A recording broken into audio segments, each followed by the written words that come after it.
अध्यक्ष महोदय, मेरी व्यवस्था ये है कि आप कार संचालन नियमावली को देखें, जिससे ये विधानसभा लोकसभा चलता है और सबसे मान्यता प्राप्त है कॉल एंड सेक्टर की। उसमें देखें विशेषाधिकार के मामले को स्पष्ट अंकित है ये बातें कि विधानसभा अध्यक्ष पर आक्षेप विधानसभा की अवमानना है। और कल प्रतिपक्ष के नेता अमर बावरी जी ने सदन से बाहर जाकर के भी कहा, जो अखबारों में आज सुर्खियों में छपा है, कि विधानसभा के अध्यक्ष सरकार और पार्टी के प्रवक्ता बन गए हैं।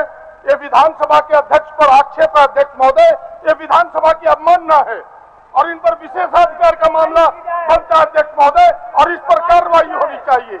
ऐसे लोग जो सत्ता पक्ष के लोग, जो हमारे प्रतिपक्ष का माइक बंद कर देता है, जबरदस्ती सदस्यता छीन लेता है, ऐसे लोग आज विधानसभा के अध्यक्ष पर आक्षेप लगाता है। ऐसे लोगों को बोलने का कोई हक नहीं है अध्यक्ष महोदय। और मैं आपसे सदन से मांग करता हूं, सदन के माध्यम से आपसे, कि ऐसे लोग पर कार्रवाई हो, वरना इसकी पुनरावृत्ति होगी। पहले भी आपने देखा होगा कि इसके पूर्व भी इन्होंने जाके सदन के बाहर जाति सूचक बात करके कहा था कि इसलिए मुझे विधानसभा के अध्यक्ष सताते हैं कि मैं अनुसूचित जाति का हूं। तरह तरह के आरोप इनके लगते रहे हैं। इस प्रकार के आरोप लगाने वालों पर कार्रवाई नहीं होगा तो इस विधानसभा में गलत परंपरा चलेगी, गलत व्यवस्था खड़ी होगी अध्यक्ष महोदय। इसलिए मेरा आग्रह होगा इस पर कार्रवाई हो। आगे आनंद कुमार ओझा जी बोलिए बोलिए। हम खड़ा रह के बैठ जाए महोदय? नहीं, बोलने दीजिए इनको, उसके बाद आपको पुकारते हैं।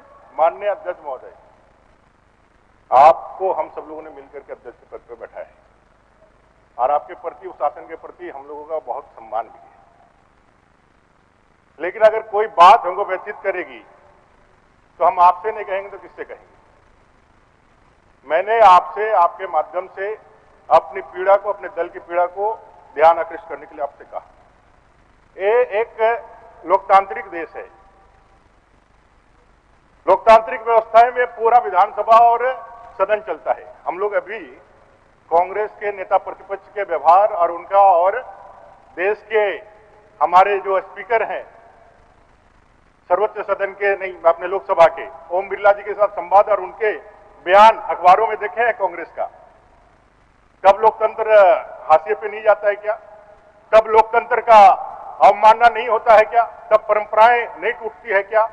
मुझे लगता है कि इस लोकतांत्रिक व्यवस्था में कोई भी पद भगवान का पद नहीं है जिसके ऊपर प्रश्न चिन्ह नहीं उठाया जा सकता है। कोई भी पद ऐसा जो भगवान का पद है जिस पर प्रश्न चिन्ह नहीं उठाया जा सकता। अगर यदि उठाया जा सकता तो यह तानाशाही देश है, ये लोकतांत्रिक व्यवस्था नहीं है। और बाबा साहब के अम्बेडकर के संविधान में अगर यदि मैं मर्यादा के साथ अपनी बातों को रख रहा हूं तो इस मर्यादा के साथ बातों को रखने का अधिकार अपने पास है। और मैं महोदय, मुझे कंक्लूड करने दिया जाए। मैंने पहले भी कहा है, आज भी कह रहा हूं कि किसी भाई के कारण मैं अमर बावरी अपनी बातों को या अपने दल की बातों को बोलना छोड़ दूं तो ऐसा कुछ कभी हो नहीं सकता। फिर से मैं ये बातों को दोहरा रहा हूं। इसलिए कांग्रेस का तो चाल चरित्र चेहरा ही रहा है। जगजीवन राम जी से लेकर के पीटी अपने बाबा साहब आम्बेडकर से लेकर के अमर बावरी तक इन लोगों को कैसे प्रताड़ित किया जाए। आज चौकीदार में, आज अपने रेंजर के बहाली में दलितों का आरक्षण को शून्य कर दिया। इन लोगों से कांग्रेस से और क्या उम्मीद कर सकते हैं? ये कांग्रेस को माफी मांगना चाहिए। मान्यवर बोलिए। जो विषय आदरणीय प्रदीप यादव जी ने उठाया, सदन के बाहर वक्तव्यों को हम लोगों ने नहीं देखा, लेकिन मान्यवर नेता प्रतिपक्ष को जब आपने इस बात के लिए इंगित किया कि उंगली दिखाकर बात नहीं करें, तो इस सदन के सौध ने, इस सदन के रिपोर्टर टेबल ने यह जरूर देखा कि नेता प्रतिपक्ष ने आसन को यह कहा कि आपको जो करना है आप कर लें। ये कहते हैं कि भगवान को छुड़ाकर सब पर सवाल करने का अधिकार होना चाहिए। और ये कहते हैं केंद्र की बात, 146 सांसदों को इनके ओम बिरला ने निलंबित किया। भारत के लोकतांत्रिक इतिहास की यह पहली घटना थी मान्यवर, और यह उस व्यवस्था को चुनौती दे रहे हैं जिस व्यवस्था में आसन स्थान है। अगर ये आसन सर्वोच्च स्थान है और उसको उंगली दिखाकर कोई सदस्य, चाहे वो नेता प्रतिपक्ष ही क्यों ना हो, अगर इस बात को कहता है कि आपको जो करना है कर ले, ये मान्यवर आसन की अवमानना नहीं है, ये विधानसभा की अवमानना है। और मैं कहता हूं कि उनको अपने वक्तव्यों के लिए और अपने बॉडी लैंग्वेज जिससे वो चुनौती जैसे प्रतीत होते हैं, उसके लिए सदन से और झारखंड की जनता से माफी मांगनी चाहिए। मान्यवर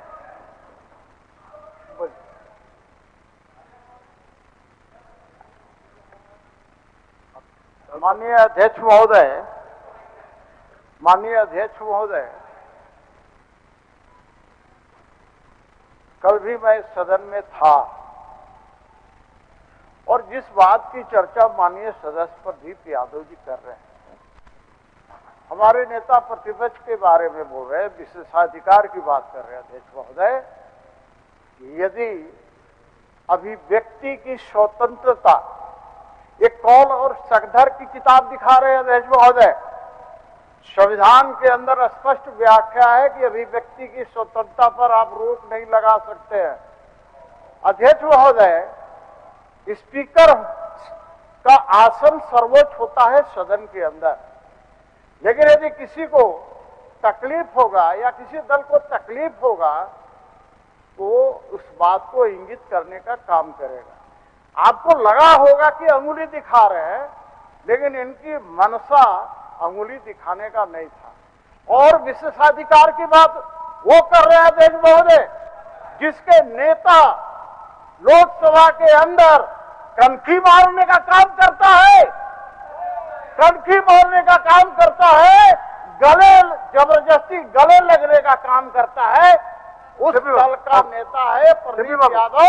और इस तरह की बात उस तरह का नहीं है। विशेषाधिकार को कोई मामला नहीं है। एक दलित के ऊपर यदि इस प्रकार का आप लोग कार्रवाई कीजिएगा, इस तरह के आक्षेप लगाइएगा, इन्होंने कहा है कि बाबा साहब अम्बेडकर से लेकर जगजीवन राम तक को किस प्रकार कांग्रेस ने प्रताड़ित करने का काम किया है, ये आज भी दलितों को प्रताड़ित करने का काम कांग्रेस के लोग कर रहे हैं, जेएमएम के लोग कर रहे हैं, राजद के लोग कर रहे हैं, जिसे जनता बर्दाश्त नहीं करेगी। माननीय सीपीओ, एक मिनट। देखिए, अभिव्यक्ति का स्वतंत्रता सब माननीय सदस्यों को और सब व्यक्ति को हमारे देश के अंदर में है, इसमें कहीं दिक्कत नहीं है। लेकिन अभिव्यक्ति के स्वतंत्रता व्यक्त करने के क्रम में उसमें मर्यादा अमर्यादा का ख्याल रखा जाना चाहिए। अगर कहीं अभिव्यक्ति स्वतंत्रता को व्यक्त करने के क्रम में वो अगर अमार्जदित होता है, तो हमको लगता है कि आप जैसा माननीय सदस्य जो संसदीय व्यवस्था के मर्मज्ञ है, हमको लगता है कि आप भी इसको ग्रहण नहीं करेंगे। सवाल इस जगह पे है। मैं और एक बात आपको लगले बता देना चाहता हूं। कल जो माननीय नया सदस्य कल्पना जी अपना बातों को रख रहे थे, तो आसन के द्वारा यही सबको कहा जा रहा था, उनका मेडन स्पीच है। आसन के द्वारा तो ये नहीं कहा गया कि कल्पना जी आदिवासी समाज से आते हैं, कल्पना जी महिला हैं, आप इनको काहे बाधित कर रहे हैं। अगर जिस बात को आप लोगों ने कहने का प्रयास कर रहे हैं, वो बात अगर उस तरफ से भी हो कि एक आदिवासी महिला को आप लोग बोलने से रोकते हैं, ये बात होता है। न सत्ता पक्ष की ओर से न आसन की ओर से इस विषय तो नहीं गया जिस विषय को आज ला रहे हैं। चलिए इसको यही पटाक्षेप करते हैं। चलिए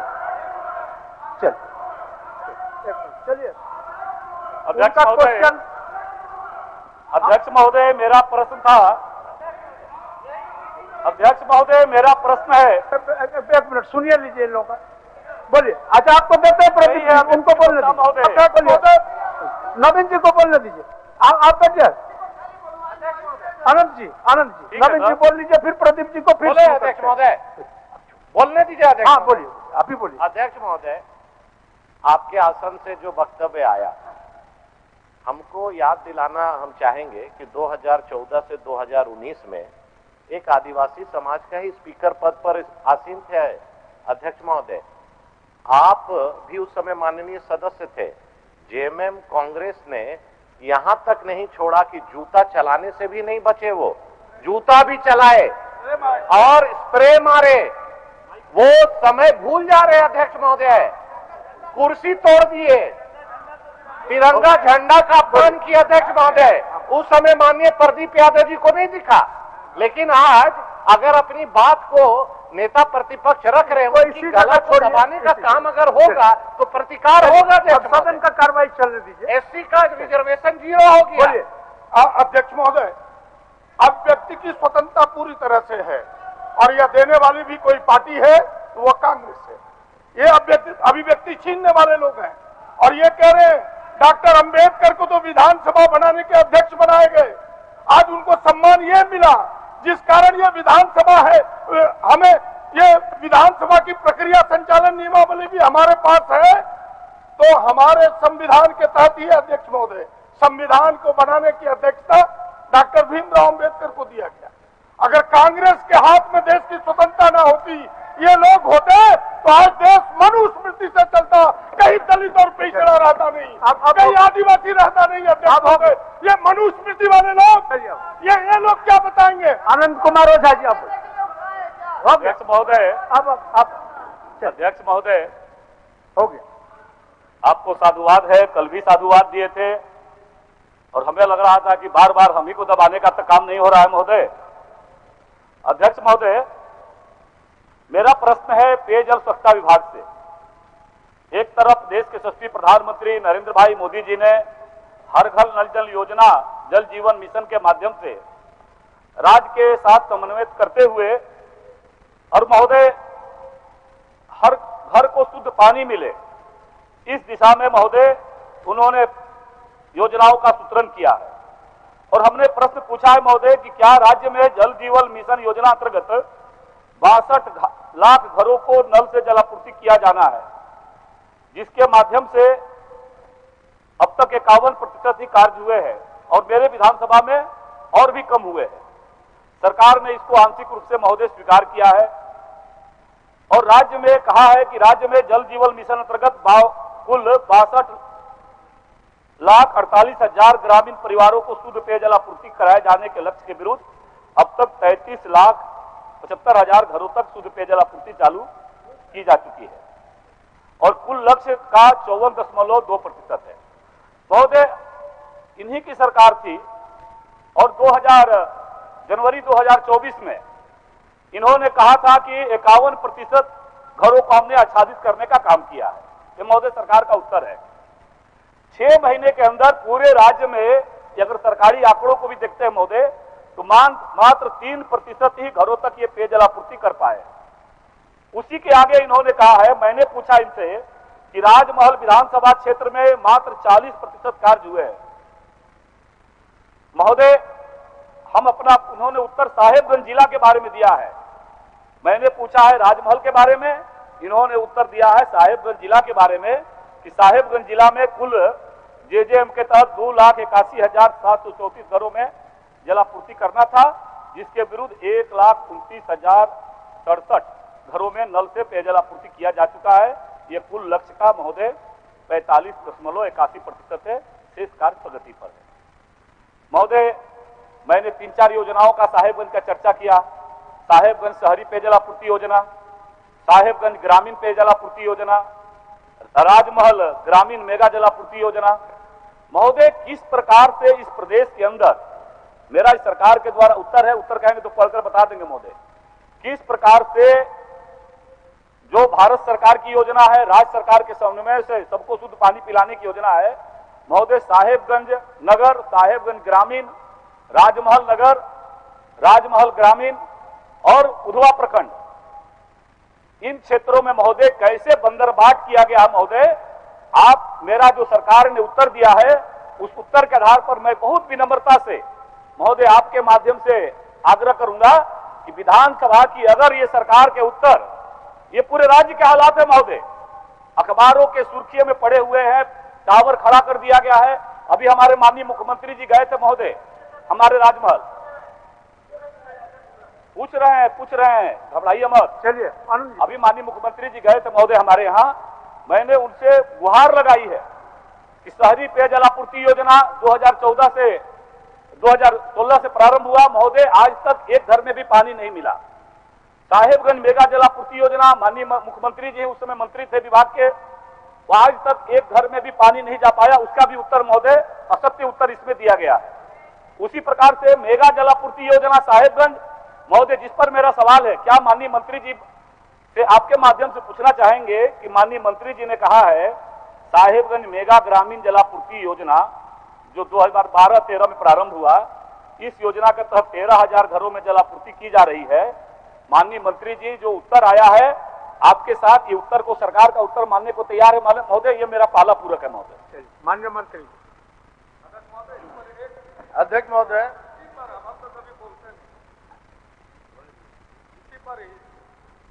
बोलिए।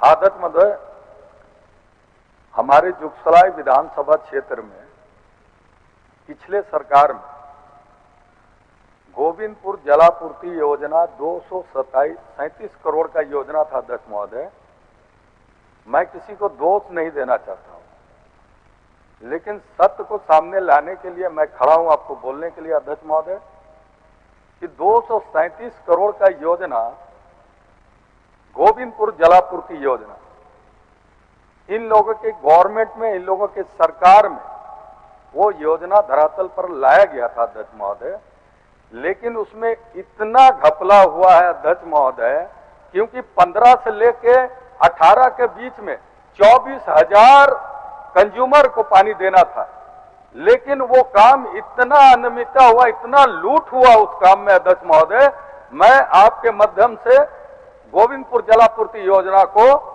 जांच कराने के लिए मैं मांग करता हूं। अध्यक्ष महोदय, क्योंकि गवर्नमेंट इन्हीं लोगों का था और लूट उस समय माननीय मंत्री।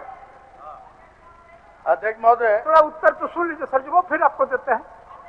ये आप माननीय सदस्य उत्तर तो सुन लीजिए, उसके बाद आपको देते हैं। पुराने और अनुभवी सदस्य हैं और सारी वस्तु स्थिति से ये विज्ञ हैं, सारा की कुछ जमीनी हालात की अच्छी तरह से जानते हैं।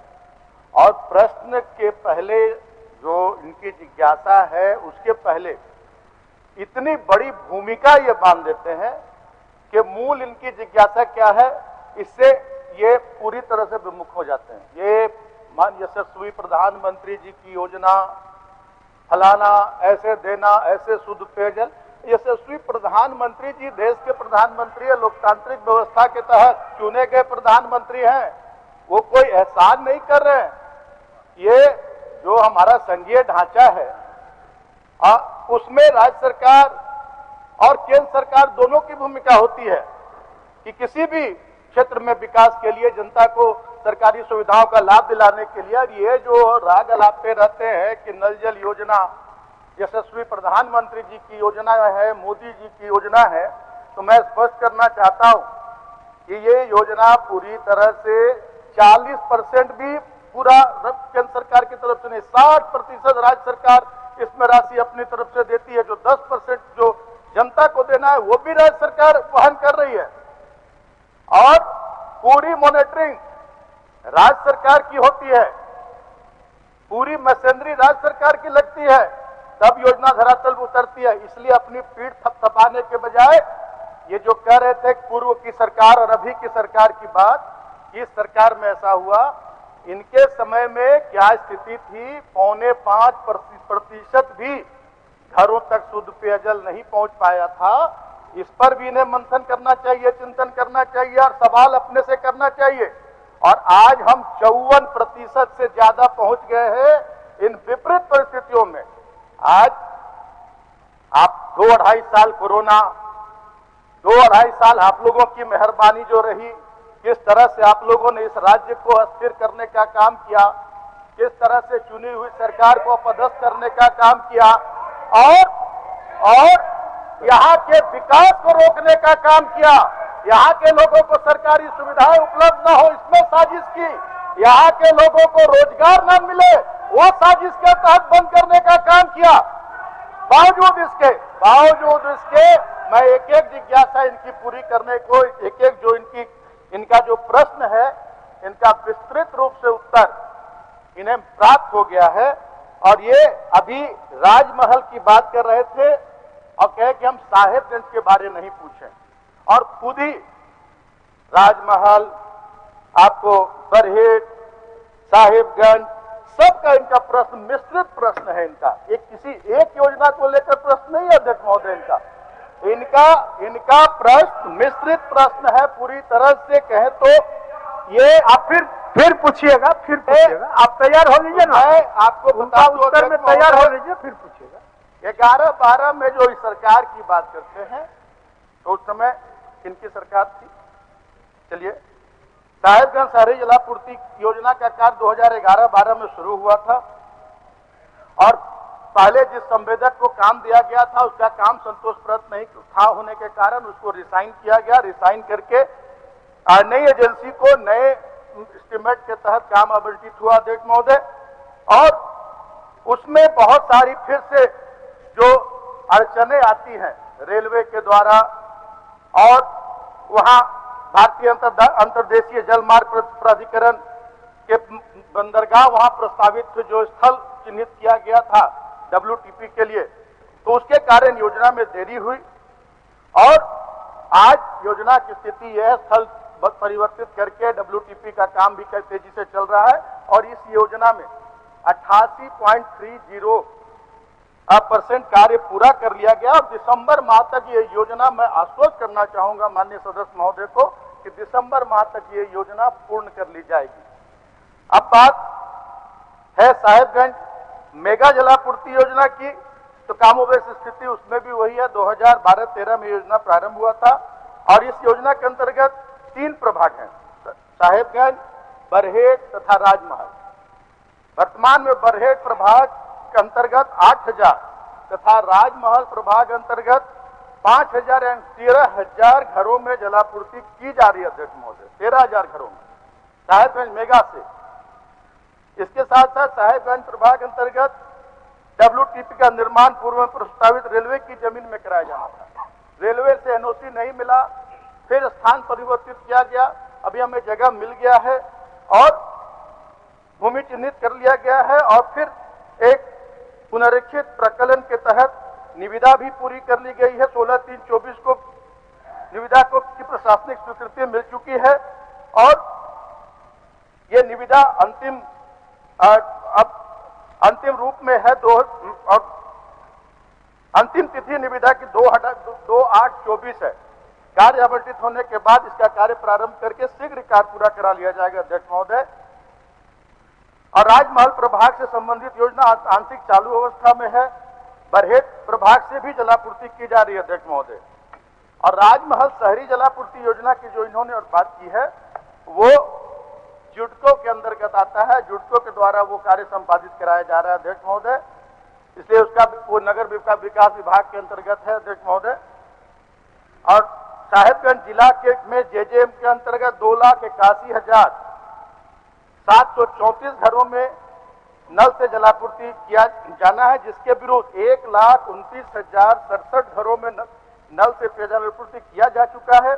यह कुल लक्ष्य का 45.81% है और शेष कार्य काफी तेजी से चल रहा है और वहां भी अशेष कार्य भी तेजी से करके एक घर को हम लोग शुद्ध पेयजल उपलब्ध कराने में सफल होंगे अध्यक्ष महोदय। और कुछ नहीं पूछना, मटोल उत्तर दिया महोदय। अध्यक्ष महोदय,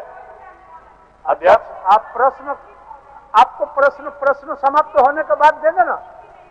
अध्यक्ष महोदय, बेचारे को उत्तर प्राप्त होने दीजिए, फिर आपको देना। अध्यक्ष महोदय, जरा रिकॉर्ड खोल करके देख लीजिए। मैंने कहा कि माननीय मुख्यमंत्री जी अभी गए थे हमारे यहाँ, उनके सामने भी मैंने गुहार लगाया और जब माननीय मुख्यमंत्री जी मंत्री थे, शायद माननीय मंत्री जी का मन में क्या चल रहा है मैं नहीं बता सकता, लेकिन जब मैंने कहा कि जब माननीय मुख्यमंत्री जी मंत्री के रूप में उन्होंने ही शिलान्यास किया था, शायद ये भूल गए उस समय सोचने का, या हो सकता है कि इनको मोदी फोबिया का शिकार हो गए, इसलिए जो भी चीज कहना है अच्छी बातें भी उनको खराब लग रही है। महोदय, मेरा प्रश्न है पूरा, मैंने पूछा कि साहेबगंज ग्रामीण जलापूर्ति योजना के तहत साहेबगंज ग्रामीण क्षेत्र के लोगों को 13,000 घरों को जलापूर्ति की जा रही है। महोदय, क्या ये उत्तर जो आया है उससे इस सदन के माध्यम से मंत्री जी संतुष्ट है कि साहेबगंज ग्रामीण प्रखंड को 13,000 परिवारों को कनेक्शन दिया गया है?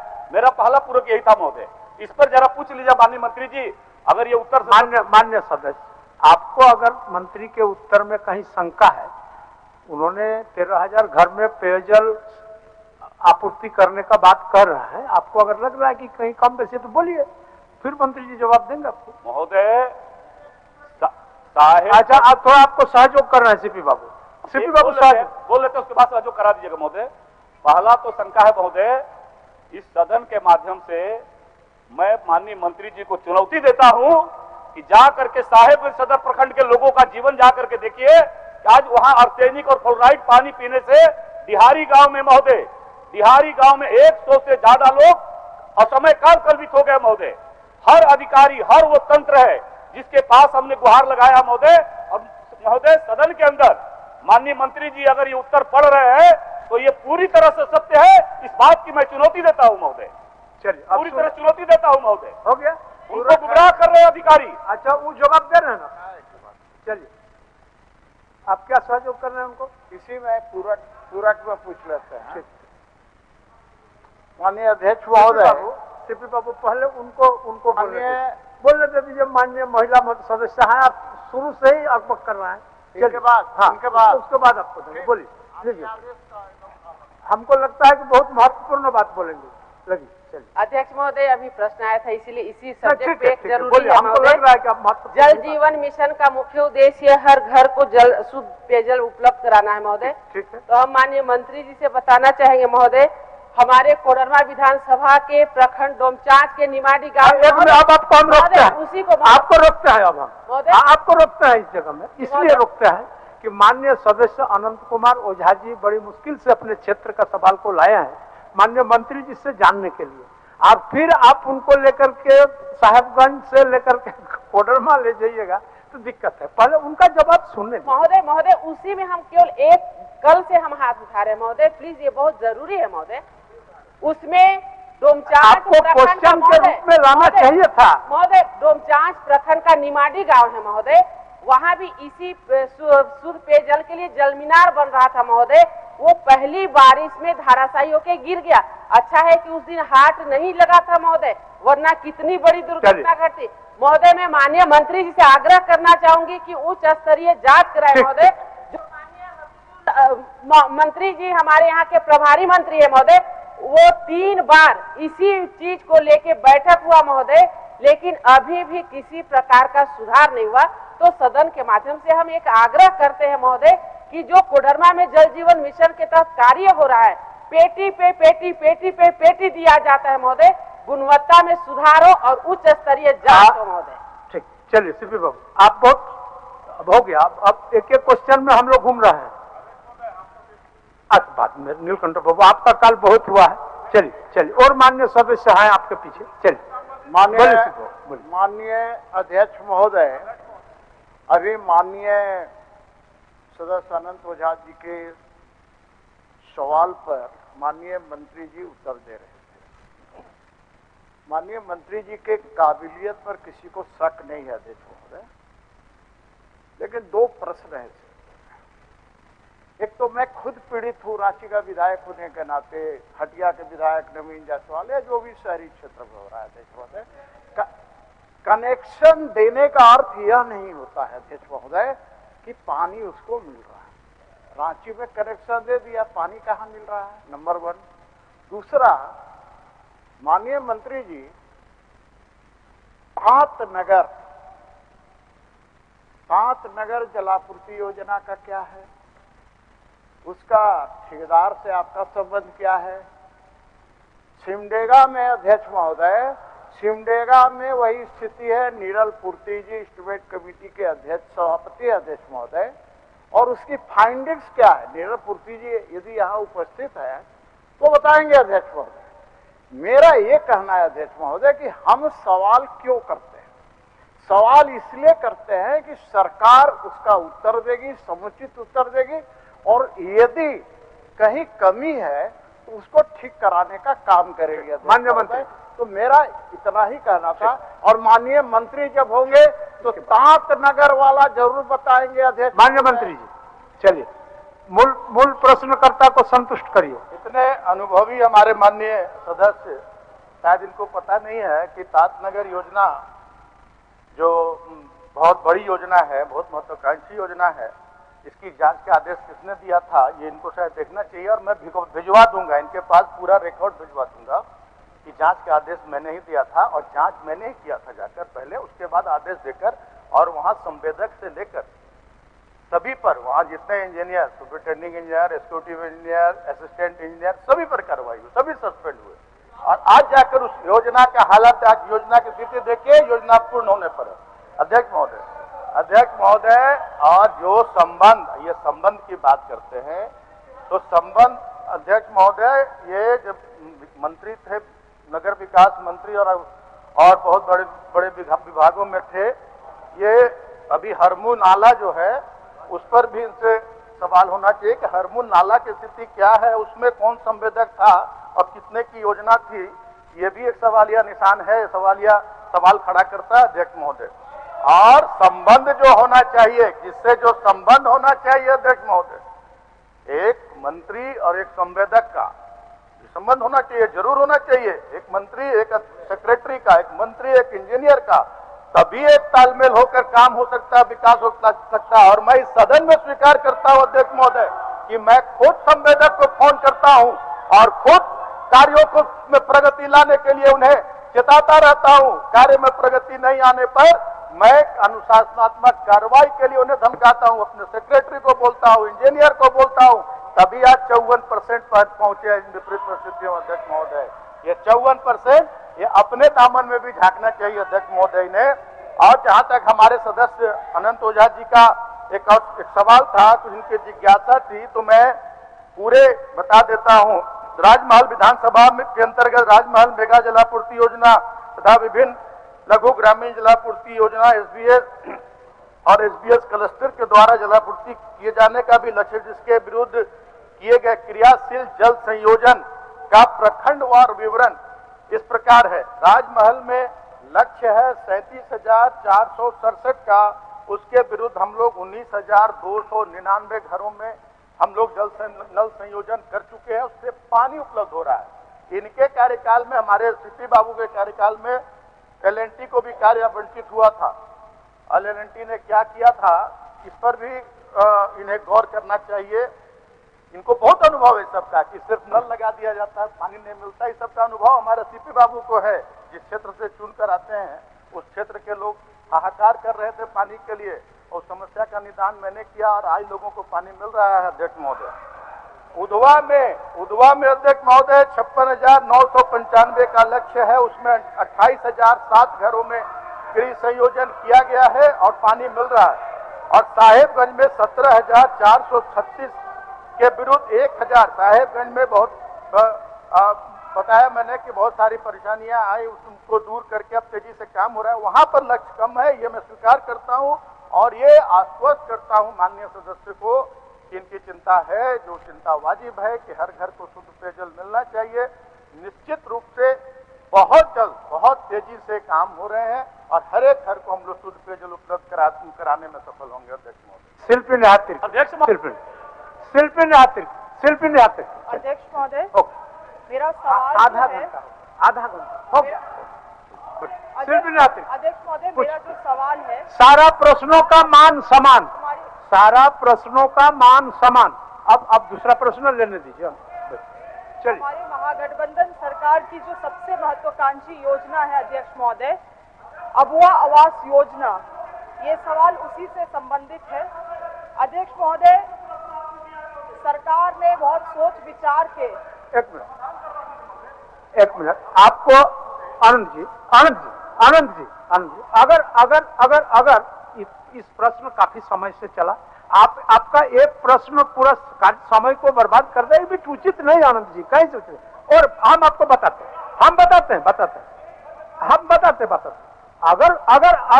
अगर आपको इस प्रश्न के उत्तर से आपको कहीं कुछ हो, सुनिए, एक मिनट आप सुन तो लीजिए। अगर कोई दिक्कत है तो आप माननीय मंत्री जी के चैम्बर में चले जाएं और माननीय मंत्री जी के चैम्बर में जाकर को बचा खुचा जो भी आपका शंका है नहीं आपका शंका है उसको दूर कर लीजिए, चलो शिल्पी। अध्यक्ष महोदय, सरकार की जो सबसे महत्वाकांक्षी योजना है अबुआ आवास, आप उनके चैम्बर में चले जाइए। मेरा सवाल उसी से संबंधित है अध्यक्ष महोदय। केंद्र सरकार की जो नाकामियां रहा इंदिरा आवास, अब जो प्रधानमंत्री आवास को इन्होंने बंद किया अध्यक्ष महोदय, उसकी भरपाई करने के लिए 5,000 करोड़ का एलोकेशन करते हुए राज्य सरकार ने अपने तरफ से अबुआ आवास देने का काम किया है। किंतु अध्यक्ष महोदय, इसका क्रियान्वयन सही तरीके से नहीं होने के कारण पिछले टारगेट में बहुत सारी अनियमितता और आप देखिए फिर हमको फिर आप लोग उत्तेजित कर रहा है, आपको बता रहा है सरकार का उत्तर। माननीय बिरिंची जी, मान्य आज मुख्यमंत्री बोल रहे हैं, चलिए सरकार का उत्तर होता है, आप माने या न माने अलग विषय है। बैठिए चलिए बोलिए, आज बोल रहे हैं माननीय मुख्यमंत्री जी, चलिए। माननीय विधायक अनंत ओझा जी हमारे जिले के ही हमारे साथी हैं और ये बात सही है, मैं कुछ दिन पहले वहां गया था और जलापूर्ति योजना को भी मैंने देखा और ये भी बात सही है कि 2013-14 में उसकी आधारशिला भी रखी गई थी।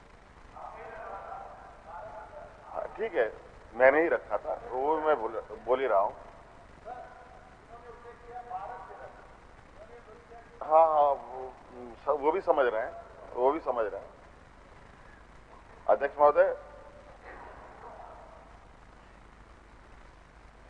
जलापूर्ति योजना एक दिन चला, उसके बाद बंद हुआ, उसके बाद चला कि नहीं चला, फिर वहां पर कई विषय आए क्योंकि गंगा नदी से पानी भी उठाना था और चूंकि गंगा नदी कोई सामान्य नदी नहीं है अध्यक्ष महोदय, उससे पानी लेने का बहुत लंबी प्रक्रिया है, भारत सरकार से लेकर के और सारी चीजें हैं। फिर उसके बाद वहां पर हमारे देश के सबसे बड़े व्यापारी अदानी जी का भी पोर्ट आया, जिसके वजह से भी काफी डाइवर्जन करना पड़ा। पोर्ट भी डाइवर्ट हो सकता था अध्यक्ष महोदय, बल्कि हमारी योजना ही डाइवर्ट हो। तो कई अड़चनें आई हैं और मैंने उस समय मंच में भी यह बात कही है। इस विषय को मैं संज्ञान लेता हूं और चूंकि ये हमारे दोनों के एक कॉमन समस्या है और इसको मैं पर्सनली देखूंगा और इसको जल्द से जल्द पूरा करने का हम लोग मिलजुल कर काम करेंगे। अब हो गया आनंद जी, इसके बाद अब कुछ बात नहीं है। ठीक, धन्यवाद। चलिए शिल्पी जी, अब दूसरे का होने दीजिए। अध्यक्ष अब दूसरे का होने, शिल्पी जी। अध्यक्ष महोदय, मैं दोबारा से अपने सवाल का अच्छा ठीक है, हो गया। चलिए शिल्पी। अध्यक्ष महोदय, इन लोगों को समझना चाहिए, इतने स्वार्थी हो गए अध्यक्ष महोदय, अपने एक सवाल में 45 मिनट लगाएंगे, बाकी माननीयों का सवाल का 1 मिनट शिल्पी जी, फिर आप में आएंगे, आपका सवाल का हम लेंगे, आपका नाम पुकार लेंगे। चलिए लीजिए, सुनिए बोल रहे हैं। बोलता हूं ना, बोलिए। अध्यक्ष महोदय, बहुत सारी चिंताएं हमारे विपक्षों को है और इनको लगता है कि इनके जो चेयर है उसमें कांटा आ गया है नीचे से अध्यक्ष महोदय, इसे बैठ नहीं पाते हैं। चिंता से लेकिन चतुराई घट जाता है, सब खड़े हो जाते हैं अध्यक्ष महोदय। चिंता से चतुराई घट जाता है। और मुझे लगता है जब से मैं जेल से बाहर आया उसमें से कुछ ज्यादा ही इनको कांटा चुभ रहा है अध्यक्ष महोदय। खैर, मैं आपको आश्वस्त करता हूं, मैं सारे आंकड़े बताऊंगा, हमारी बारी आएगी, मैं आपसे आग्रह करूंगा कि आप हमारी बातों को सुनेंगे और बिल्कुल एकदम आपको संतुष्ट करके, मतलब भरपूर संतुष्ट करके हम आपको सदन से विदा करेंगे। आप अस्वस्थ रहें, हमारी बात आएगी, हम बात बोलेंगे और आप लोगों का धरना प्रदर्शन भी हमने देखा और आप लोग के जो मंशा है उसको भी हम लोगों ने समझ लिया है और आपके सभी सवालों को हम लोग एक एक करके नोट कर रहे हैं और एकदम बिंदुवार जवाब भी देंगे। नौकरी से लेकर के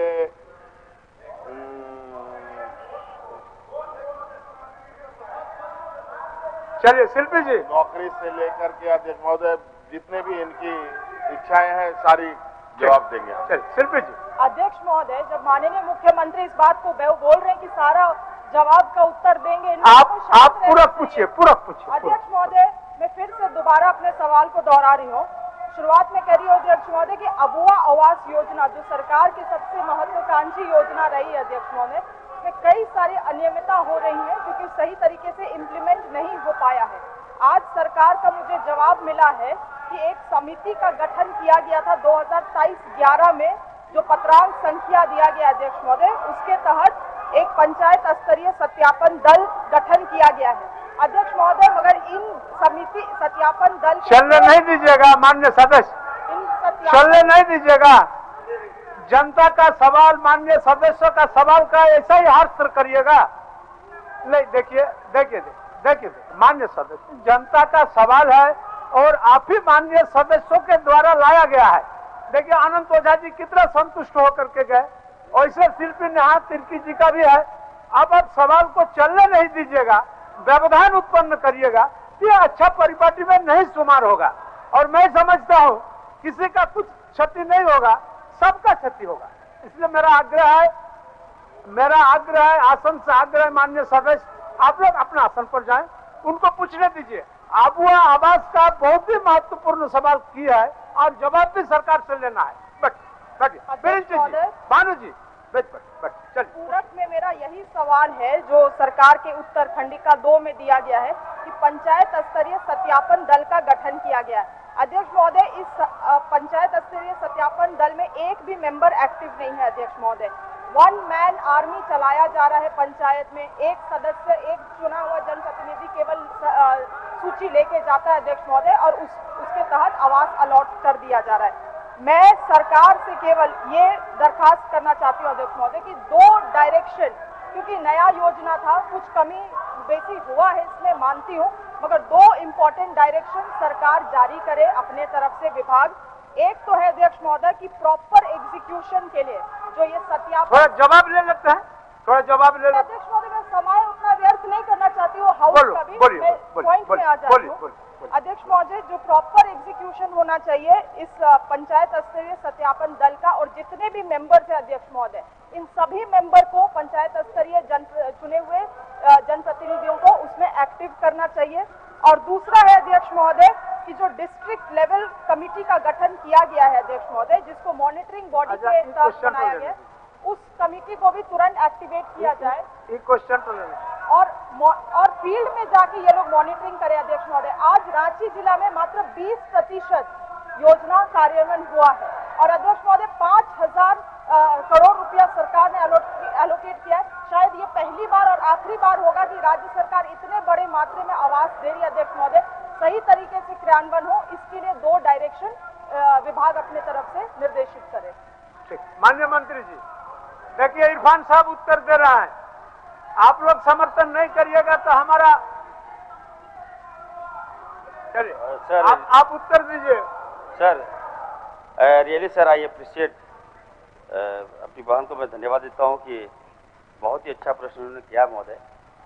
अबुआ आवास जो हमारे डायनेमिक मुख्यमंत्री आदरणीय हेमंत सोरेन जी का जो सपना था महोदय, कि हम जब देश के प्रधानमंत्री ने महोदय झारखंड के साथ सौतेला व्यवहार किया, झारखंड के लोगों के लिए, आदिवासियों के लिए, मूलवासियों के लिए जब उनका पीएम आवास बंद कर दिया महोदय, तब मुख्यमंत्री जी ने सबको बुलाकर, एक विशेष कमेटी बुलाकर महोदय अबुआ आवास का सोच के लिए महोदय आगे बढ़े।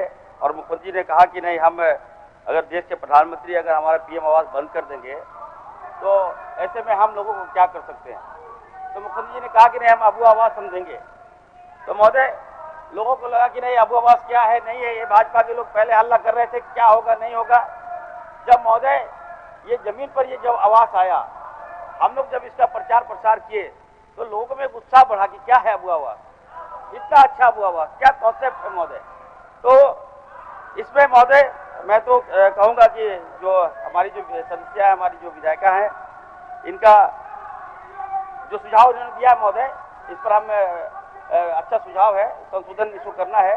और मैं आश्वस्त करता हूँ नेहा जी को कि एक कमेटी हम लोग बना रहे हैं जल्द, उसमें महोदय डीसी के साथ साथ, ताकि निगरानी के लिए डीसी के साथ साथ विधायक भी उस कमेटी में होगा महोदय। सभी विधायक भी होंगे, भाजपा के विधायक भी होंगे, डीसी के साथ बैठक करेंगे। अगर इनको लगता है कि आबोहवा आवास में कहीं गड़बड़ी है तो आप लोग बैठ के इसमें चयन करें महोदय। मैं धन्यवाद देता हूँ। चलिए, हो गया शिल्पी जी, चलिए। अध्यक्ष महोदय, बहुत बहुत धन्यवाद इतना निर्णायक फैसले के लिए, यहाँ से अपने डिसीजन के लिए बहुत बहुत धन्यवाद। अब मैं शून्यकाल की सूचना लेता हूँ। कार्य स्थगन, इसके पहले कार्य स्थगन। आनंद जी, डॉक्टर लंबोदर महतो सब ईश्वर ने सरकार से JSLPS एवं HGMBLF के MOU विस्तार करने के विषय पर कार्य स्थगन की सूचना दी है। श्री अनंत कुमार ओझा सब ईश्वर ने राज्य के युवाओं को विभिन्न सरकारी विभागों में स्वीकृत पदों के विरुद्ध नौकरी देने एवं पूर्व से विभिन्न संवर्गों में कार्यरत कर्मियों के स्थायी समायोजन के विषय पर कार्य स्थगन की सूचना दी है। प्राप्त दोनों कार्य स्थगन के विषयों को झारखंड विधानसभा की प्रक्रिया तथा कार्य संचालन के नियम के तहत उठाए जाने के अवसर हैं, इसलिए इन कार्य स्थगन की सूचनाओं को अमान्य की जाती है। माननीय सदस्य उमाशंकर अकेला जी। अध्यक्ष महोदय, अध्यक्ष महोदय, झारखंड राज्य के स्वास्थ्य विभाग के स्वास्थ्य विशेषज्ञ दीदी एवं स्वास्थ्य सहिया कार्यरत हैं। इनके द्वारा गांव में स्वास्थ्य संबंधित महत्वपूर्ण कार्य, माँ शिशु मृत्यु दर के सभी नियमित टीकाकरण जैसे जैसे कई महत्वपूर्ण कार्य किया जाता है। सरकार में कमी नियमित टीकाकरण जैसे महत्वपूर्ण कार्य किया जाता है। सरकार के द्वारा सहिया दीदी एवं सहिया को प्रदान किए जाने वाले प्रोत्साहक राशि के द्वारा उसी काफी अंतर है। स्वास्थ्य सहिया का कार्यभार स्वास्थ्य सहिया दीदी के अधिक है, परंतु सरकार के द्वारा प्रोत्साहन राशि स्वास्थ्य सहिया दीदी को 10,000 और स्वास्थ्य सहिया को मात्र 2,000 दिया जाता है। स्वास्थ्य सहिया को भी राशि बढ़ाकर 10,000 किया जाए। अध्यक्ष महोदय। माननीय सदस्य श्री मंगल कालिंदी। माननीय अध्यक्ष महोदय, कोल्हान प्रमंडल के पूर्वी सिंहभूम के आदिवासी भाषा हो संथाल, मुंडारी, उरांव एवं भूमिज एवं क्षेत्रीय भाषा कुड़माली के शिक्षकों का चयन एवं उनके मानदेय निर्धारण प्राथमिकी विद्यालय में पढ़ने वाले बच्चों की संख्या को आधार मानकर सर्वेक्षण किया गया है, जिसमें कुड़माली भाषा का एक भी शिक्षक का चयन नहीं हुआ है, जबकि कुड़माली भाषा के बच्चे स्कूलों में काफी संख्या में है। इसके साथ साथ हो संथाल, मुंडारी, उरांव एवं भूमिज भाषा के शिक्षकों की नियुक्ति भी स्कूलों में बच्चों के अनुपात में कम है, जिस कारण इन सभी समुदायों में काफी रोष है। अंत में आसन के माध्यम से अपार जनहित एवं लोकहित में कुड़माली भाषा के शिक्षकों की नियुक्ति के साथ साथ हो संथाल, मुंडारी, उरांव एवं भूमिज भाषा के शिक्षकों की संख्या बढ़ाने हेतु सरकार से मांग करता हूं। माननीय सदस्य श्री रामचंद्र सिंह। अध्यक्ष महोदय, लातेहार जिला के सभी अंचलों में हुए हाल सर्वे में हुई त्रुटियों के मानते हुए राजस्व निबंधन एवं भूमि सुधार विभाग की अधिसूचना संख्या 438 दिनांक 31/10/2019 को पारित आदेश के आलोक में लगभग 5 वर्ष बीत जाने के बाद भी रीजनल सर्वे का कार्य प्रारंभ नहीं हो पाया है। फलस्वरूप जिले के विभिन्न अदालतों में 10,000 से ऊपर जमीन विवाद संबंधी मुकदमा दर्ज है। साथ ही लोगों का खतियान में गड़बड़ी के कारण आवासीय जाति प्रमाण पत्र निर्गत नहीं हो पा रहा है। अतः आम जनता को जमीन संबंधी हो रही परेशानियों के मद्देनजर रीजनल सर्वे का कार्य जल्द से जल्द शुरू करने, साथ ही रीजनल सर्वे का कार्य पूर्ण होने तक नया खतियान पर रोक लगाते हुए वर्ष 2015-16 तक लागू पुराना खतियान एवं पंजी 2 को आधार मानते हुए लगान रसीद निर्गत करने की मांग शून्यकाल के माध्यम से सरकार से करता हूं। माननीय सदस्य श्री भूषण बाड़ा जी। अध्यक्ष महोदय, राज्य में खड़िया भाषा बोलने वालों की संख्या लाखों में है, पर आज तक खड़िया भाषा को 8वीं अनुसूची में शामिल नहीं करने से आज खड़िया भाषा विलुप्त के कगार पर है, जबकि राज्य में सिमडेगा जिला के अलावा गुमला, खूंटी, रांची सहित कई जिलों में लाखों की तादाद में खड़िया भाषा बोलने वाले लोग निवास करते हैं। अतः खड़िया भाषा को 8वीं अनुसूची में शामिल करते हुए हो, संथाल, मुंडा, उरांव, कुड़ुक भाषा के साथ साथ खड़िया भाषा की भी पढ़ाई स्कूलों एवं कॉलेजों में अनिवार्य रूप से लागू करने की मांग मैं सरकार से करता हूं। माननीय सदस्य श्रीमती सविता महतो जी। अध्यक्ष महोदय, ईचागढ़ विधानसभा क्षेत्र तमाड़ ग्रिड से निमडी, चांडिल, ईचागढ़ एवं कुपड़ू प्रखंड के प्रतिदिन 2 से 3 मेगावाट विद्युत आपूर्ति होती है, जो क्षेत्र में खपत के दृष्टिकोण से काफी कम है। सुबह शाम दिन लोड शेडिंग होती है, जिसमें बच्चों को पढ़ाई एवं रोजमर्रा की जीवन व्यस्त होती है। साथ ही हाथी प्रभावित क्षेत्र होने के कारण बिजली एवं लोड शेडिंग अंधेरे में लोगों को जंगली हाथी से जान माल की क्षति हो रहा है। साथ ही संपूर्ण क्षेत्र में बिजली की पोल, तार एवं इंसुलेशन की सभी कारण से परेशानी हो रही है। अतः मैं आसन के माध्यम से सरकार से लोकहित एवं जलहित में ईचागढ़ क्षेत्र अंतर्गत 3 से 4 मेगावाट अतिरिक्त बिजली पूर्ति एवं बिजली के पोल, तार के इंसुलेटेड तेल के भी आपूर्ति हेतु मांग करती हूँ। माननीय सदस्य श्री सोनाराम सिंह जी। सोनाराम सिंह जी। अध्यक्ष महोदय, झारखंड राज्य के जल सहियाओं का वर्तमान में सरकार द्वारा दिए मासिक मानदेय 1000 रुपया मात्र है, जिसे उन लोगों का जीवन यापन करना काफी दिक्कत होती है। अतः झारखंड राज्य के जल सहियाओं का मासिक मानदेय बढ़ाकर 18,000 रुपये दिया जाए। कार्यकाल के दौरान मृत्यु होने पर 20 लाख रुपया का बीमा, 65 वर्ष उम्र सीमा तक नौकरी की गारंटी, संवेदक को कार्य न देकर जल सहिया को जल स्वच्छता संबंधी कार्य एवं चापाकल मरम्मती करने का सदन के माध्यम से मांग करता हूं। माननीय सदस्य श्री सरजू राय जी। सरजू राय जी। माननीय अध्यक्ष महोदय, जमशेदपुर में टाटा मोटर्स ट्रकों का चेसिस बनाता है। इस चेसिस को देश भर में पहुंचाने के लिए 2000 से अधिक अनुवाई चालक हैं। वहां के मोटर व्हीकल इंस्पेक्टर ने श्रम विभाग को लिखा है कि अति कुशल मजदूर श्रेणी के हैं, परंतु इन्हें केवल 370 रुपया प्रतिदिन की मजदूरी मिलती है। अति कुशल मजदूरों की मजदूरी 728 रुपया प्रतिदिन है। मैं कन्वाय चालकों को 728 रुपया प्रतिदिन की मजदूरी 24 घंटा के लिए देने और इनका जीवन बीमा कराने का निर्देश टाटा मोटर्स को देने की मांग सरकार से करता हूं।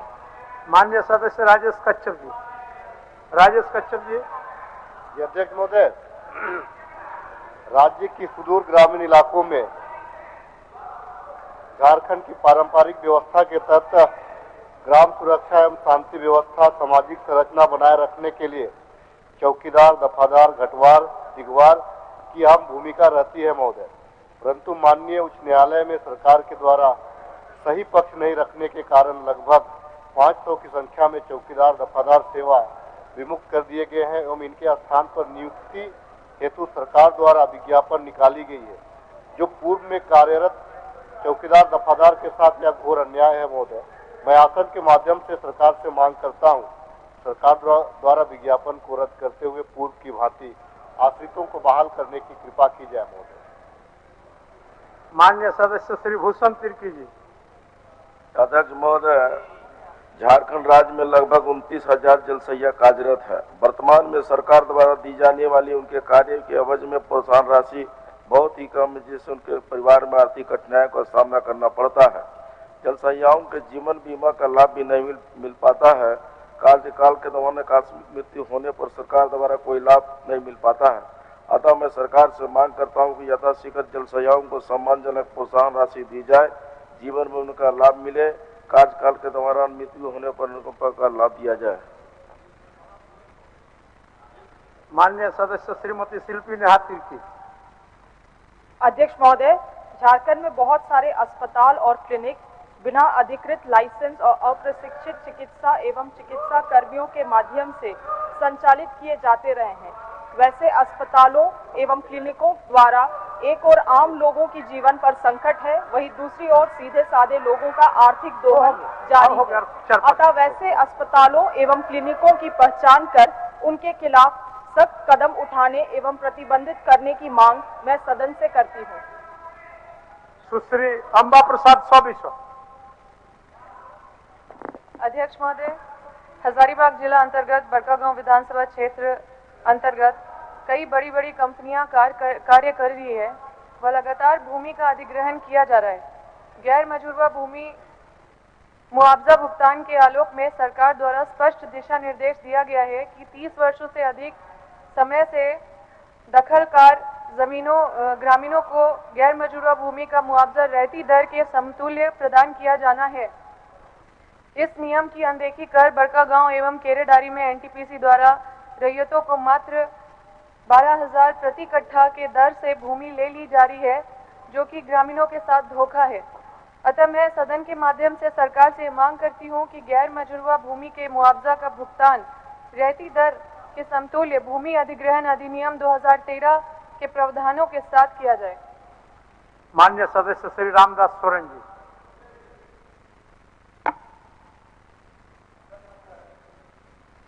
पूर्वी सिंहभूम जिला मुसाबनी प्रखंड स्थित जियाडा के आदितपुर प्रक्षेत्र अंतर्गत मोजा रोआम मुर्गागुट्टू एवं तुतलडांगा में औद्योगिक इकाइयों की स्थापना के लिए भूखंड आवंटित किया गया है। इस औद्योगिक इकाइयों में उत्पादन प्रारंभ करने हेतु बिजली आपूर्ति के लिए विद्युत सब स्टेशन निर्माण की आवश्यकता है। अतः मैं सरकार से औद्योगिक विकास के लिए उक्त ग्राम में एक विद्युत सब स्टेशन स्थापित करने हेतु शीघ्र निर्माण कार्य प्रारंभ करने की मांग करता हूं। माननीय सदस्य डॉक्टर लंबोदर महतो जी। डॉक्टर लंबोदर महतो जी। माननीय अध्यक्ष महोदय, झारखंड राज्य में 6 जनवरी 2023 को हुई झारखंड सरकार की मंत्रिपरिषद की बैठक में जोरी, चतरा, कोतवाली, पूर्वी सिंहभूम, चनगड्डा, रामगढ़, मैथन, चिरकुंडा, पुटकी, राजगंज, धनबाद, पिठोरिया, तमाड़पूर्वी, सोनाहातू, पूर्वी एवं जोन्हा रांची जिला, सिन्नी, सरायकेला, खरसावा, रामगढ़, पलामू, टोकलो, पश्चिम सिंहभूम, पिंडराजोरा, अमलाबाद, माराफरी, बरमसिया, कराचातर, मोहाटार, चतुरचट्टी एवं ऊपरघाट, बोकारो, बीरबाकी, खूंटी एवं मुरपा, लातेहार को प्रखंड बनाने का निर्णय लिया गया, किंतु 11 वर्षों के बीत जाने के बावजूद भी सरकार के उक्त निर्णय को अब तक लागू नहीं किया गया। अतः मैं सदन के माध्यम से सरकार से उक्त निर्णय के आलोक में उपर्युक्त स्थानों में प्रखंड सृजन करने की मांग करता हूं। धन्यवाद। माननीय सदस्य श्री मथुरा प्रसाद महतो जी।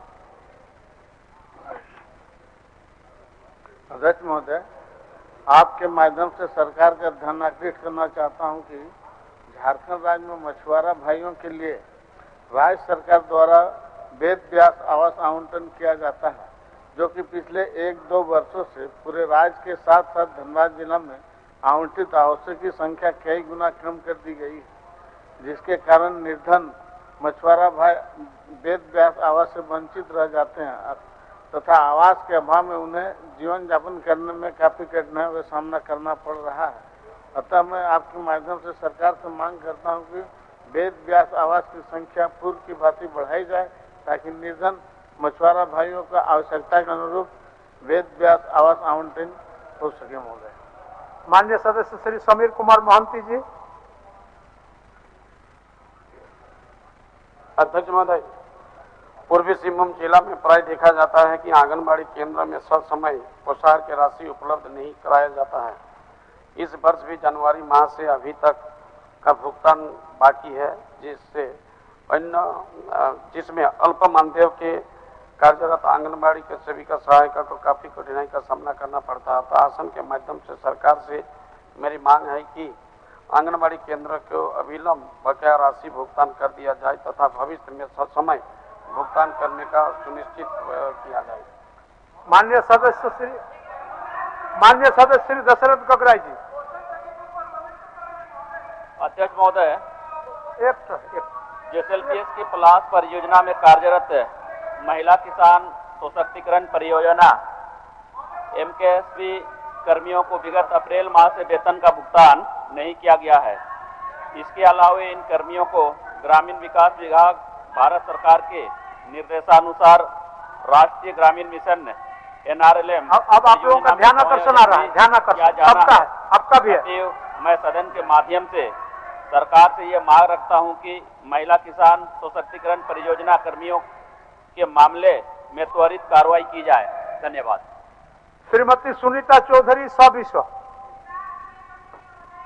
अध्यक्ष महोदय, केंद्रीय विद्यालय संगठन नई दिल्ली के द्वारा रामगढ़ जिले के गोला प्रखंड में नया केंद्रीय विद्यालय की स्थापना हेतु उपायुक्त सह जिला दंडाधिकारी रामगढ़ के माध्यम से राज्य सरकार को प्रस्ताव मांगा गया है, लेकिन प्रस्ताव लंबित है, जिसके कारण केंद्रीय विद्यालय के मंजूरी में विलम्ब हो रहा है। अतः सदन के माध्यम से सरकार के केंद्रीय विद्यालय गोला के स्थापना के प्रस्ताव पर शीघ्र निर्णय लेने की मांग करती है।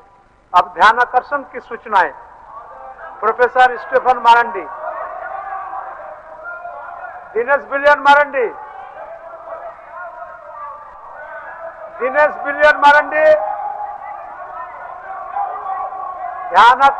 भानुजी ध्यान आकर्षण है। आज हम लोग 1 घंटा ले लेंगे ध्यान, आज ले लेंगे ध्यान आकर्षण। दिनेश बिलियन मारंडी, श्री रामचंद्र चंद्रवंशी, श्री प्रदीप यादव। उत्तर मिल गया आपको? उत्तर आपने तो कहा था कि 2 बजे से लेंगे, अभी उत्तर नहीं, अभी से कंटिन्यू रहेगा। अभी उत्तर मिला है मुझे। पूछ लीजिए। पूछ लेता हूँ। अध्यक्ष महोदय, मेरा जो यह ध्यान आकर्षण है, जो राज्य की परिस्थिति है उसको ध्यान में रख करके सदन के सामने लाया। हमने, ये तो सच है कि करना सरकार को है, हम सबका दायित्व है कि कोई विषय सरकार के नजरों से ओझल ना हो जाए, उसके सरकार के ध्यान में लाते हैं। अध्यक्ष महोदय, पूरे राज्य में जो सुखाड़ की स्थिति है, 18 लाख हेक्टेयर भूमि में से जिन पर धन रोपनी होनी है, मात्र 1.8 लाख हेक्टेयर भूमि पर अब तक धन रोपनी हो पाई है, यानी 10% भूमि पर ही धन रोपनी हो पाई है। वर्षा की जो स्थिति है वो भी किसी से छिपा हुआ नहीं है। अध्यक्ष महोदय, मैं सरकार को उस ओर ध्यान लाया हूं, और ये पहली बार नहीं है, लगातार कई वर्षों से यह दंड झारखंड को झेलना पड़ रहा है। हमने 2 प्रश्न आए। एक तो सरकार हमें यह बताए कि आज की परिस्थिति में हम क्या बेहतर कर सकते हैं, तत्कालीन उपाय, और फिर इसके अस्थायी निदान की ओर भी सरकार का हमने ध्यान आकृष्ट किया है कि 25 वर्षों में मात्र अब तक हम 20% खेतों को ही सिंचाई दे पाए हैं, सिंचित भूमि बना पाए हैं। 80% ऐसे हैं जो सिंचित भूमि नहीं बन पाए हैं। तो हमने कहा कि भाई दोनों, अगर अस्थायी समाधान चाहते हैं इसके, तो आपको 100% सिंचित भूमि करना होगा, उसके एक रोड मैप तैयार करना होगा। 25 वर्ष हो गए झारखंड के बने हुए, एक रोड मैप तैयार नहीं हुआ, एक जल आयोग नहीं बना झारखंड में।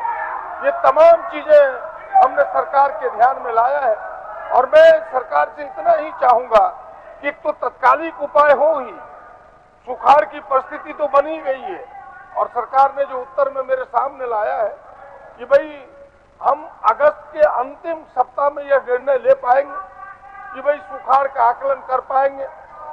अभी हम जो है प्री असेसमेंट कर रहे हैं, हमें ऐसा लगता है कि सुखाड़ की स्थिति है, उसके लिए मोटे अनाज, ये तमाम चीजों की हम व्यवस्था कर रहे हैं। हमें लगता है कि यह सफिशिएंट नहीं है। आज 10% भी धान की रोपनी हुई है अध्यक्ष महोदय, तो किसानों ने पटवन करके अपने पेट्रोल डीजल खर्चे पर धन रोपनी किया है।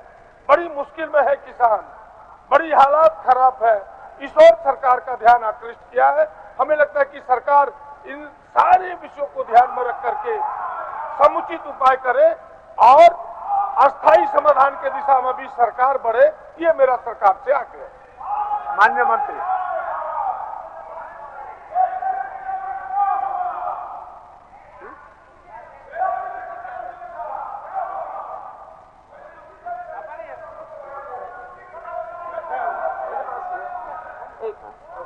अध्यक्ष महोदय, प्रदीप यादव जी का जो सवाल आया है वो दो हिस्से में है। मेरे पास भी इस सवाल के जवाब में जो बताना है, इसमें कहीं दो राय नहीं कि जो प्रश्न इन्होंने उठाया है वो अति महत्वपूर्ण है। और सुखाड़ की स्थिति सिर्फ आज ही नहीं बल्कि पिछले 2 साल से जिस तरह से स्थिति बनी हुई है, बहुत स्थायी निदान की तरफ हमें बढ़ना ही है।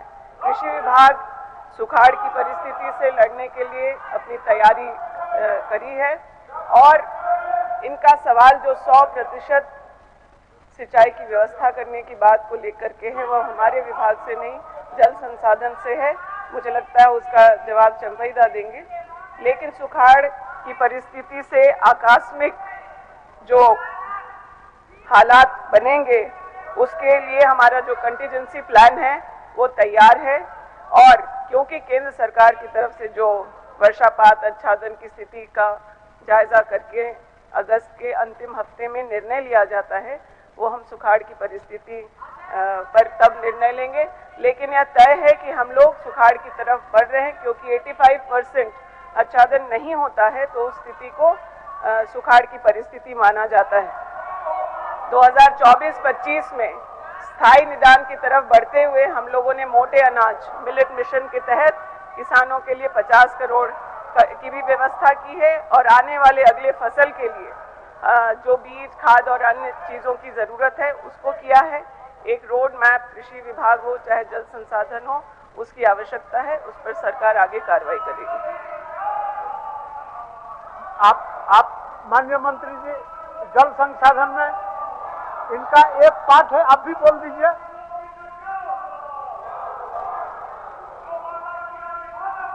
महोदय,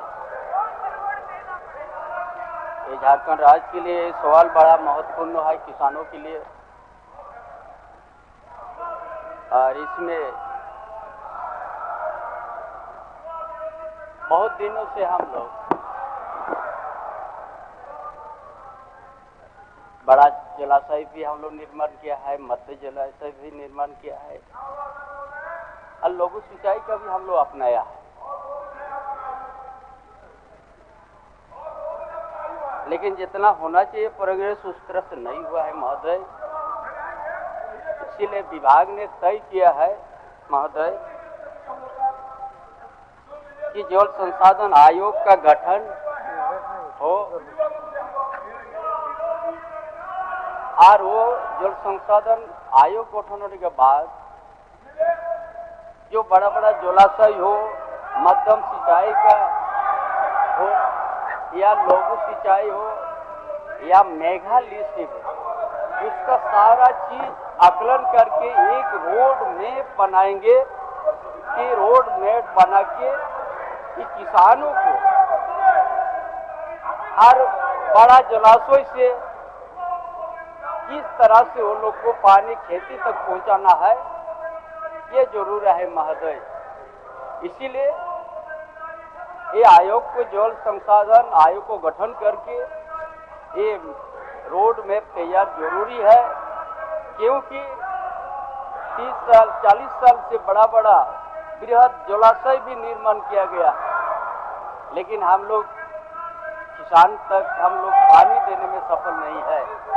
इसीलिए बड़ा योजनाबद्ध तरीका से रोड मैप तैयार करके और काम को शुरू किया जाए, तो ये आने वाला दिन हम लोग जिस तरह से 3 साल से हम लोग सुखाड़ से जो प्रभावित हो रहा है किसान इस प्रदेश, उससे हम लोग निजात पा सकेंगे। लेकिन उसको बड़ा तरीका से रोड मैप तैयार करना होगा जहाँ भी जलाशय है, जहाँ भी नदी है, या मेगा लिफ्ट हो या लघु सिंचाई के माध्यम से हो, चाहे मध्यम सिंचाई के माध्यम से हो, लेकिन बड़ा सुंदर रोड मैप तैयार हो। इसीलिए जल संसाधन आयोग गठन करने का प्रस्ताव है, उसको जल्दी हम लोग करके ये त्वरित कार्रवाई हम लोग करने का प्रयास करेंगे। चलिए, माननीय सदस्य धन्यवाद दे दीजिए, आपका बातों को मान लिया गया। नहीं, बातों को तो मान ही लिया गया, मान लिया गया। सरकार को करना ही है, सरकार की इच्छा है ही। लेकिन अगर आप देखें, अध्यक्ष महोदय, केवल एक दो बातें कह करके प्रश्न को यही विराम देना चाहता हूं। मंत्री महोदय और फिर माननीय मंत्री चंपाई जी ने दोनों ने उत्तर सकारात्मक दिया है। मेरा है कि अगर आप प्रश्न को देखें, उसकी अहमियत देखें, तो ये केवल प्रश्न नहीं है, ये आज के राज्य की परिस्थिति को दर्शाता है कि भाई इस परिस्थिति से हम कैसे उभरे। अध्यक्ष महोदय, कृषि विभाग ने तो केवल ये रूटीन वर्क दिखाया, ये रूटीन वर्क से तो हमारा निदान नहीं है। हम केवल कृषि विभाग से ये चाहेंगे कि भाई इस परिस्थिति में आपकी विशेष योजना क्या है कि जिस परिस्थिति से हम निकल पाए। ये रूटीन तो होता है कि हम डीप बोरिंग करा रहे हैं, तालाब हो रहा है, हम मोटे अनाज कहीं दे रहे हैं। आपकी ठोस उपाय क्या है जिससे लोगों को राहत का एहसास हो? पहला सवाल ये। और जैसा आपने कहा कि भाई भारत सरकार अगस्त में कराती है, आपने देखा होगा पिछले 2 सुखाड़ की हालात अगस्त में आई कि नहीं, हम रिपोर्ट देंगे, तब तक फिर कहीं चुनाव की घोषणा हो गई। क्या इस अलार्मिंग स्थिति की सूचना राज्य सरकार ने भारत सरकार को दी है कि ये परिस्थितियां मेरे सामने है? क्या ये राज्य सरकार ने इस अलार्मिंग की सूचना दी है भारत सरकार को? पहला मेरा जानना ये है। दूसरा, अभी चंपईदा ने जो बताया कि भाई सच में जितना प्रोग्रेस होना चाहिए था सिंचाई विभाग का, हम कर नहीं पाए। सच को उन्होंने कहने का प्रयास किया और सच में 25 वर्षों में जल आयोग नहीं बना। इन्होंने कहा कि सरकार के पास प्रस्ताव है। ये प्रस्ताव आज से नहीं है, इस प्रस्ताव के बारे में मैं 6ठी बार चर्चा करने के लिए खड़ा हुआ हूँ। अध्यक्ष महोदय, मेरे प्रश्न में मैं 6ठी बार हुआ हूँ और सरकार बार बार किसी की रही हो यही कहती रही है कि नहीं मेरे पास प्रस्ताव है। प्रस्ताव नहीं, सरकार बताए। जल आयोग गठन करने में कुछ नहीं है, जल्दी गठन करे कि भाई हम 15 दिनों के अंदर जल आयोग का गठन करेंगे। फिर जल आयोग का गठन करके हम सर्वे कराएंगे पूरे राज्य में, फिर एक देंगे कि भाई आज तक हम एक नई सिंचाई योजना कर नहीं पाए। अध्यक्ष महोदय, पुराने तालाबों को ही केवल जीर्णोद्धार कर रहे हैं, पुरानी योजनाओं को ही हम पूरा करने में लगे हैं। तो एक सर्वेक्षण करा करके कि 100% हम 5 सालों में, 10 सालों में, 20 सालों में एक ठोस रोड मैप, ताकि किसान भगवान के भरोसे ना रहे। ये दोनों उत्तर मुझे चाहिए, बस इतना ही। चलिए,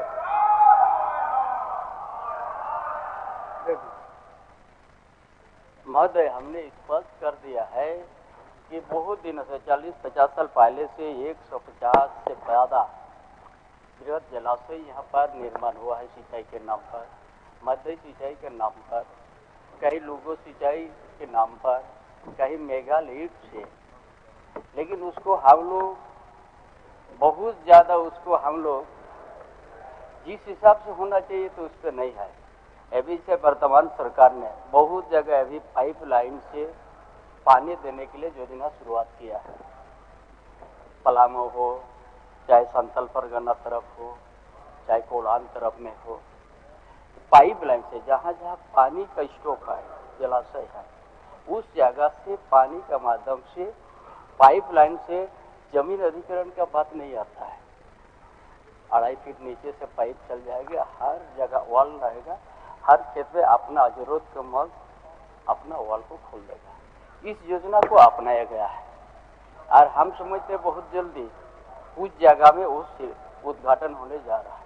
इसी तरह ये जरूरी है जितना यहाँ जलाशय है, बड़ा या मध्यम जलाशय, इसमें जल संसाधन आयोग गठन करके उसको पूरा विस्तार से आप उसको बहुत जल्दी सर्वे करके और किस जलाशय से किस तरह से हम कैनल से ले जाएंगे या पाइपलाइन से क्योंकि केनल से ले जाने से ये झारखंड प्रदेश में ऊंच नीच का जमीन है, इसीलिए सबसे प्रसार होना चाहिए। बिना प्रसार से पानी आप आगे नहीं ले जा सकते हैं, इसलिए पाइपलाइन का बड़ा जरूरी है और इसीलिए पाइपलाइन को ये भी अपनाया गया है। झारखंड में यदि किसानों के हित में किसान का खेती तक अगर पानी पहुंचाना है तो पाइपलाइन और प्रसार से पानी जाए तभी हो सकता है, क्योंकि यहाँ ऊंच नीच का जमीन है। इसीलिए इस दिशा में काम हो रही है ताकि इस जल संसाधन आयोग जो प्रस्ताव है उसको जल्दी गठन करके पूरा एरिया में परमानेंट समाधान के लिए जो यहाँ का किसानों के हित में परमानेंट यदि हम समाधान करेंगे तो उस हिसाब दिशा में काम करके हम लोग को आगे बढ़ना होगा। अलार्मिंग सिचुएशन के बारे में आप बता दीजिए। संभावित सुखाड़ को देखते हुए जो अलार्मिंग सिचुएशन है केंद्र को अवगत कराने के बाद माननीय सदस्य रखे हैं, केंद्र को अवगत करा दीजिए। जी अध्यक्ष महोदय, सुखाड़ की जो